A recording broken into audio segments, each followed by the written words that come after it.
Hi parents, this is Mrs. Meller, and I want to introduce you to our 40 book challenge this year. The 40 book challenge is a way to get your child reading a lot. By fourth grade, we are reading to learn information, not learning to read, hopefully. And so one of the ways that we become really good readers is to read.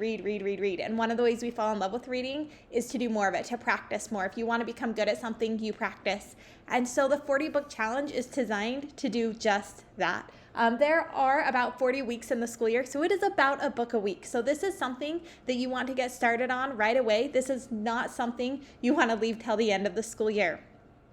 I am hoping with this challenge that your children truly fall in love with reading and learn to enjoy time reading, and it doesn't become such a chore for them. A couple of things that I put together to help you with this challenge this year is my fourth grade book list. I have attached this to this email sent out to you. I can send it out to you whenever you need it. Again, I would save it on your computer or your device somewhere so that you have it to refer back to throughout the year. The first part of this book list is a Lexile chart. A Lexile is the difficulty of a book, and so it allows us to say, you know what, these books are too easy or too hard. This chart is just showing that most fourth graders, if they are on grade level, should be reading books between 770 and 885 as a Lexile number. I'm okay if they read out of that range. I know not all students are on that range. I know sometimes we just read a book for enjoyment, not necessarily to push ourselves. I just want to give you an idea of a place to start. And then on this, you will find pages that look like this. I have a picture, I have a short synopsis, and then at the top, I'm going to tell you the author, the number of pages, that Lexile number, how difficult the book is. So you can say, yeah, my kids should be able to reach that in their range, or that's way too hard or way too easy, and then what genre that it could fall under. I also include if it's a series. Some kids really enjoy series. This book list is about 100 pages, so it gives you a really good place to start, or if you get halfway through the year and you're like, I'm running out of books, what else can my kid read? They can look through this, you can look through this, and hopefully that'll give you some ideas. There's some classics on there, there is some newer books by Scholastic, there's just a whole variety. All right, so the 40 book challenge tally sheet in the back of your child's homework folder, which will be coming home on Monday. I have put one of these tally sheets in every single child's folder. Please keep track of this tally sheet. If you lose this tally sheet, I don't have any other record of the books they read. So please don't lose it. Sign off the books, fill it out, put it right back in that homework folder. It is a great spot to keep it. I want to point out a couple of things. First, they have lots of different genres to read. We're going to get into that. But first of all, I want to talk about book length. I get lots of questions on that. So up in that top hand corner, I put a red box around it for you. It says 100 pages to 249 pages. I am hoping children in fourth grade should be reading 100-page books. There's lots of books that end at about 97, 98 pages. Yes, I will count those. Anything above 90 pages, I'm pretty easy to count. Under that, I'm going to tell them no, because that just means that those books really aren't appropriate for a fourth grader to read. They're way too easy. However, I know that kids like to read really big books. An example might be like the Harry Potter series, which are really long books. So to not discourage them from reading longer books, if the book is over 252 pages, and actually I'm going to say 242. As I have worked with publishers and done this challenge for many years now, a lot of books end at 242 pages. I will count that as 2 books. So 250 pages in that range or more is going to count as 2 books, and then over 500 pages, I will count as 3 books. So keep that in mind. If they've got a longer book, I'll count it for more than 1 book. That way, they're not discouraged from picking up those longer stories. All right, so the next thing I want to talk about is genres.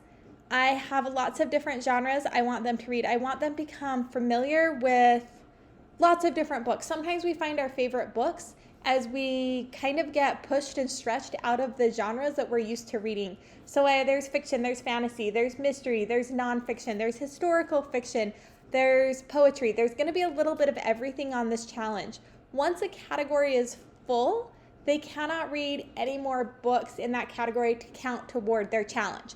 They can read as many books as they want. It just won't count toward their challenge. I have given leeway. One of the genres is reader's choice, and there are 10 of them. So let's say they really like mystery books. They filled out a few mystery, that category is full. They can read 10 more mystery books and count them as their reader's choice. The only ones I don't allow them to use as reader's choice is more poetry and more graphic novels, and we're going to talk about why that is in just a second. So this was just showing you more of that. Biography, autobiography, mystery, fiction, classic stories. I want to talk about some of the genres as well right now and give you some suggestions or ideas on what kind of books are appropriate for a fourth grader. So this first one is biography, autobiography. I know you're probably thinking, holy cow, I didn't even become familiar with that genre till I was like in high school, maybe even college, or an adult, some of us. There are children's authors that write really good biography and autobiographies. My two favorite series are called the I Am or the Who Was. Both are published by Scholastic. Both have 40 plus books in their series, and they're written on a third grade, fourth grade level. They're about 100 pages, and they do a great job describing people from history, people modern day that are still living, sports figures, women rights activists, presidents, historical figures. They're really great. My kids really do love those books. So that will give you an idea for there. The next one I want to talk about was poetry. People ask me, how do I find a book that's 100 pages on poetry? Two authors that I really like are Shel Silverstein and Jack Prelunsky. Both of them have written children's poetry that is silly, that is funny, that will make them laugh and giggle, and both of them have multiple books that are over 100 pages. So keep that in mind for poetry. Classic stories is another genre that people are a little confused on. Classic stories means those stories that were published a long, long time ago that are tried and true through history. Some examples of those are Treasure Island, or Tom Sawyer, or Huckleberry Finn, or Black Beauty, Little Women. And I know that most of these books are far too advanced for a fourth grader. But there are several publishers that have written junior classic versions. The public library has a whole series of them. I have a series in my own library here at school. I am hoping our Orchard library has one as well. I haven't been down there to explore yet, but most school libraries do, that students are able to read and are appropriate. So don't go looking for those classic books, the unedited versions. Go ahead and look for the junior classics, and then you can find them. It's really fun to watch these kids get into some of these stories. And then the last genre I want to talk about or highlight is our graphic novels. Graphic novels are a really, really big deal. Graphic novels are books like Diary of a Wimpy Kid or Dog Man. There are so many of them right now.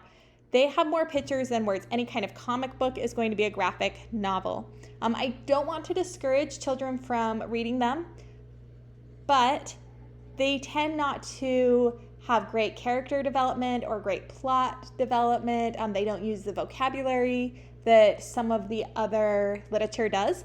And so we are going to allow them to read 4 to count. They can read as many more as they want throughout the year, but they're not going to count for their challenge. And I will not let them count under reader's choice. 4 and they're done. I really would rather have them reading a little bit more advanced literature than I would graphic novels. And one graphic novel is going to count as one book regardless of page numbers. Most graphic novels are running over 300 pages right now, and so, but they can read it in a day. maybe 2 days. And so 1 book on graphic novels. So just keep that in mind. I do allow them to read it, but only 4. So every month to encourage, because I know getting to 40 books by the end of the year is a really long-term goal. And most 4th graders, developmentally, making that long of a goal is really hard for them to keep up on. And so we've broken it down into month. So by the end of September, I would have liked them to read 3 brand new books. If they have, and they have them signed off, then I will be throwing small classroom celebrations, small classroom parties that they will be invited to. By the end of October, they need to read 4 new books. So that would be a total of 7 books for the year.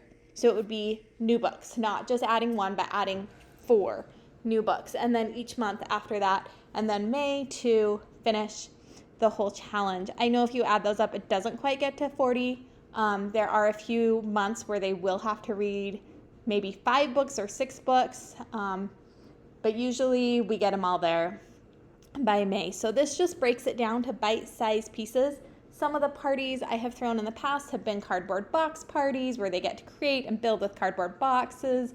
We have art parties where they have different art stations with kinetic sand and paint that they get to have fun with for the day. I've done electronic parties, we have done board game parties, just lots of different fun things coming up for kids that can keep up on their reading.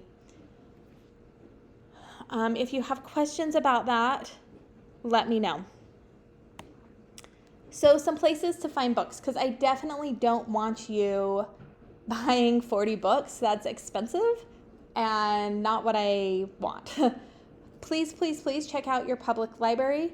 I know we have a wonderful, bountiful library. That's the one I go to most often. Centerville and Farmington also have branches of their Davis County Library, and you can get those library accounts for free. The kids can even get their own cards under a parent's name. Another thing I like to do is if you have electronic formats of books, so if your child has a Kindle, they are totally okay to read on their Kindles. I'm fine with that. I know electronic books are much cheaper and much more affordable. That's totally fine. Our Davis County Library System has an app called OneDrive that is free that you can also download books electronically onto. So check that out. Sometimes there's a wait list, sometimes there's not, depending on the book. Audiobooks are also really awesome. If your child really hates reading, one of the ways to get them involved is to have them listen to an audiobook and then they follow along in a hard copy book with their finger as it reads to them. That way that story is moving a little quicker. They're not having to struggle so much to decode those words, and they can get into the story and really enjoy it. So I will count books if they listen to it on the audiobook and have a hard copy in front of them. That I am totally okay with. And then those 2 apps, OverDrive, and then there's also one called Libby that is free and really great as well. Children can also check out 2 books a week from our Orchard library, so they can bring home books. So if they need like a mystery book or a historical fiction book, let myself or our librarian know. We can help them find one. And then students can use the books in my clone classroom library. I do not let them take home my classroom library books. They have a habit of not coming back. And so they can read those in class and count those toward their challenge as well, but those don't come home. Hopefully that gave you an overview of our 40 book challenge this year. My suggestion would be to get your kids reading. It's about a book a week, so get them reading. If you have any questions, let me know. Thank you.